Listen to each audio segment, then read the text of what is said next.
sok. Sahabat topi miring, mobil posisi berhenti, mesin nyala, kemudian setir kita belokkan ke kanan dan ke kiri, itu terdengar ada suara krekut, krekut, krekut, peletuk. Penyebabnya apa? Ya, teman-teman sedang mengerjakan trouble di seputaran kemudi, buat belok itu bersuara krekuk, krekuk, krekuk dan lain-lain. Yuk. Kita akan cek dan lihat apa penyebab setir mobil Klean yang sudah EPS kalau dipakai buat belok kanan kiri itu ada suara krekut, krekut, krekek, krekek, gleduk, gleduk. Nih sedang dilakukan pembongkaran.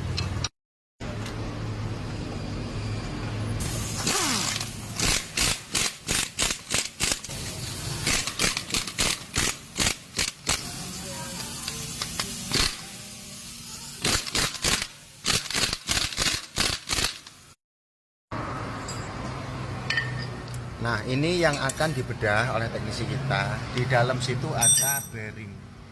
Tetapi ingat, tidak semua mobil shock breaker yang EPS-nya itu sudah menggunakan bearing seperti ini ya. Ini yang bikin bunyi krekut, krekut, krekut kalau buat belok. Ini kerasa banget. Ini sebaiknya dibersihkan, kemudian nanti diganti dengan grease yang agak padat. Nih kita lihat tuh, sudah dalam. Kalau ganti ya lumayan ini, 800 ribuan satu set. Tapi kita bisa 3 kali sih mas, 3 kali sih dengan pemberian grease.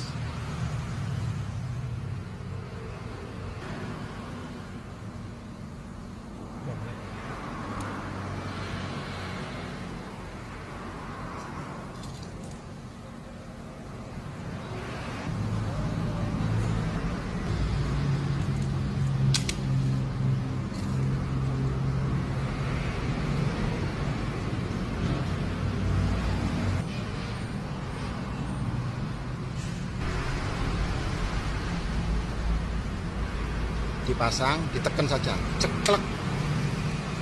Oke, sudah selesai. Tinggal diposisikan ke tempatnya tadi.